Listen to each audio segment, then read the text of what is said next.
Assalamualaikum warahmatullahi wabarakatuh. Selamat pagi teman-teman dimanapun saat ini Anda sedang berada. Saat saya membuat rekaman audio ini, saya dalam posisi jam 3:30 dini hari. Berjumpa lagi dengan saya, Arif Rahutomo atau Arif RH dalam rekaman audio Iseng Reborn.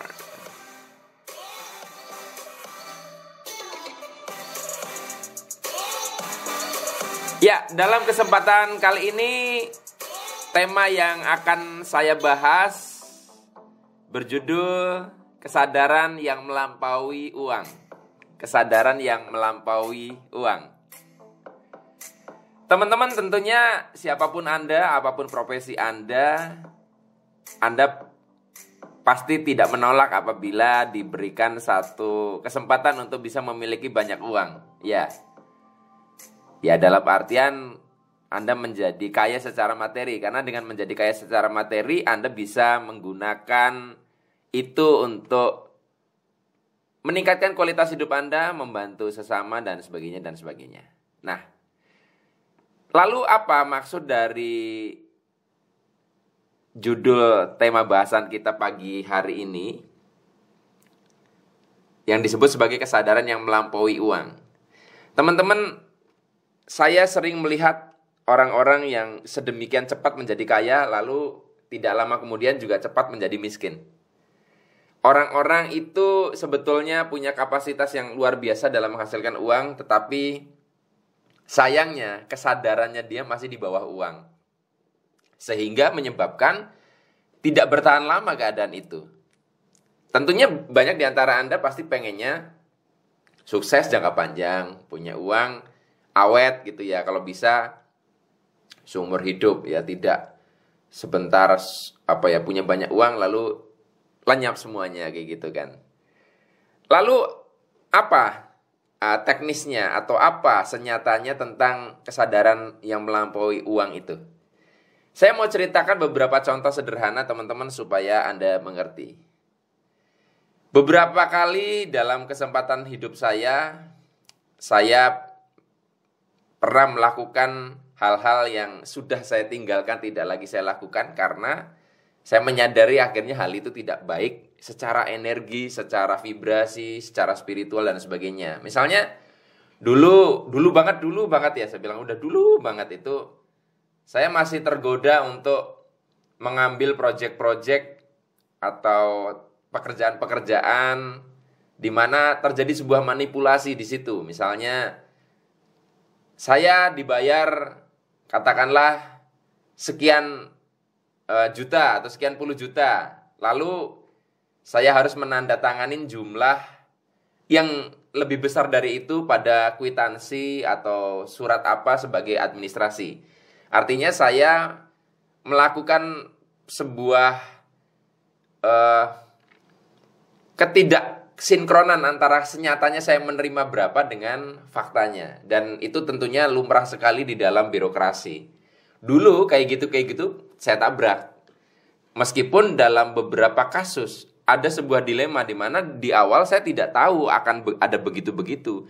Tetapi pada saat saya mau menerima fee saya sebagai seorang profesional, syaratnya adalah harus menandatangani dokumen itu.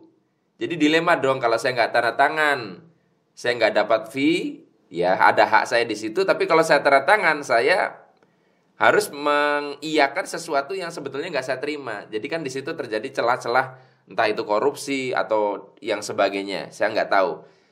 Nah, kemudian disitulah akhirnya saya mengamati bahwa uang yang saya dapatkan dengan cara-cara seperti itu ternyata merumitkan hidup saya.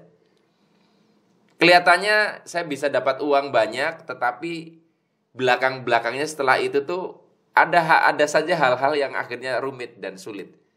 Ada hal-hal yang dicerabut, kebahagiaan saya, ya ketentraman saya dan sebagainya itu ibaratnya ada sial-sial yang akhirnya setara dengan perilaku itu. Sekian lama gitu, akhirnya saya amati, saya putuskan, oke deh, saya males banget untuk lagi berhubungan dengan hal-hal seperti itu dan tidak mau. Itulah sebabnya mungkin zaman dulu ya, di mana birokrasi kita masih bobrok sekali, birokrasi pemerintahan. Saya waktu itu sempat memutuskan saya tidak mau lagi memberikan training di institusi-institusi pemerintahan, karena rata-rata kayak gitu. Bahkan institusi-institusi yang seharusnya adalah institusi pendidikan contohnya, itu udah rahasia umum lah. Makanya tidak heran di negeri kita tuh banyak sekali korupsi gitu, karena kasus-kasus seperti itu tuh sudah jadi rahasia umum. Saya lebih suka membuat training publik dan sebagainya karena saya bisa membebaskan diri dari hal-hal itu.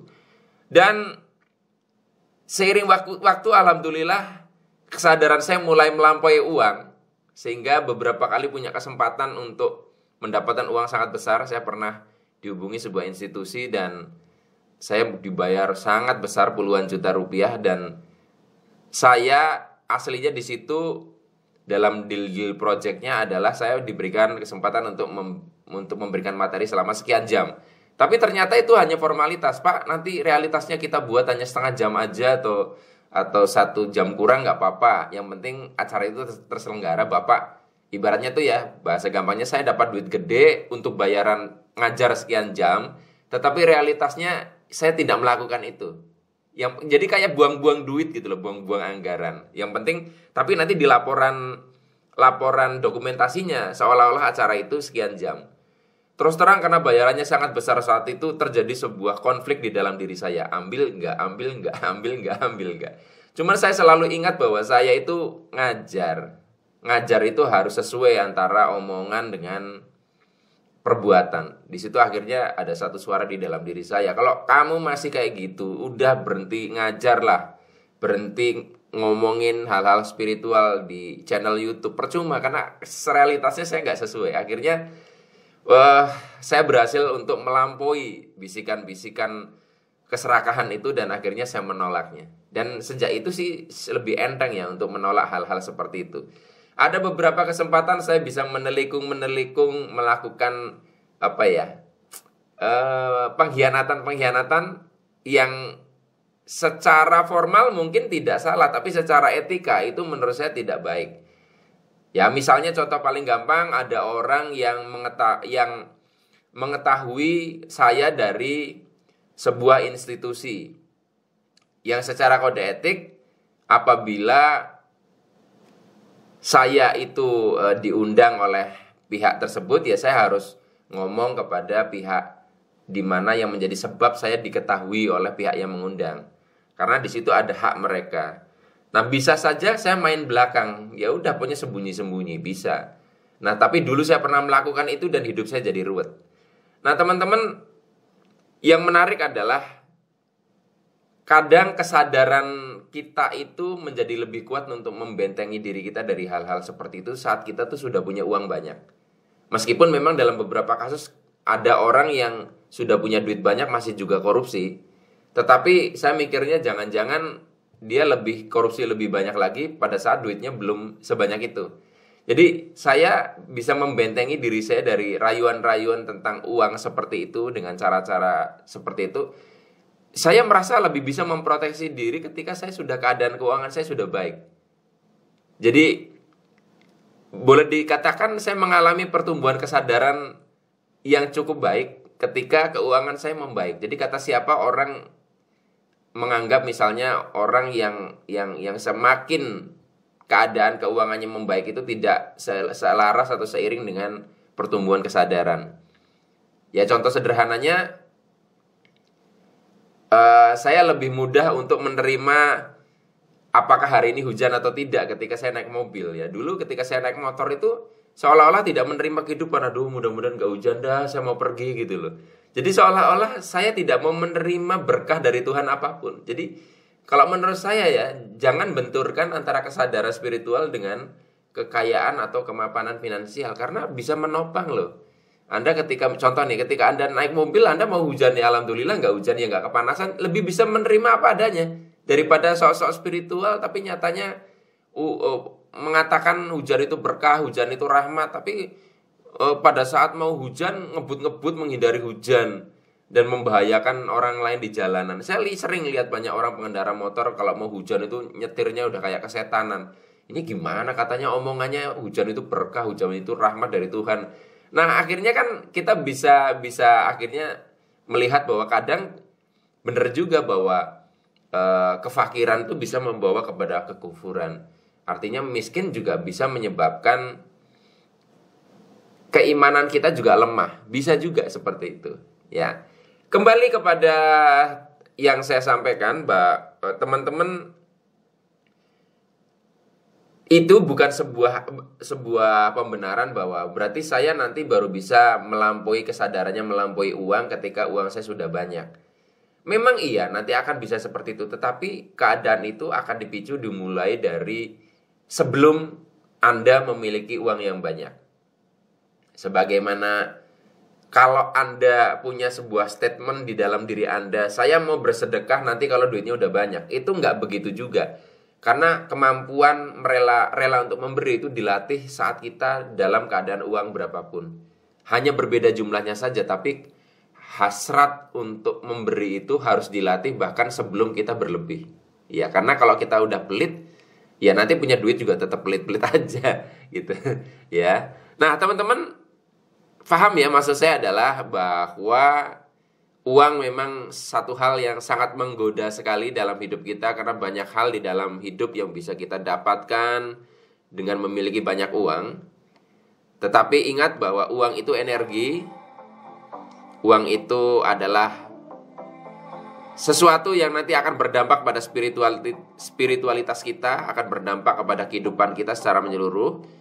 Bisa menghadirkan keberuntungan atau kesialan. Dengan cara-cara apa kita menghasilkan uang? Oleh karenanya, supaya uang menjadi berkah dalam hidup kita, milikilah kesadaran yang sangat mendalam, yang sangat tinggi. Dan kesadaran itu membuat Anda melampaui uang. Hanya ini yang bisa saya bagikan dalam kesempatan kali ini. Mudah-mudahan bermanfaat. Sampai ketemu lagi dalam rekaman audio Iseng Reborn yang selanjutnya. Saya akhiri, billahi taufiq wal hidayah. Wassalamualaikum warahmatullahi wabarakatuh. See you.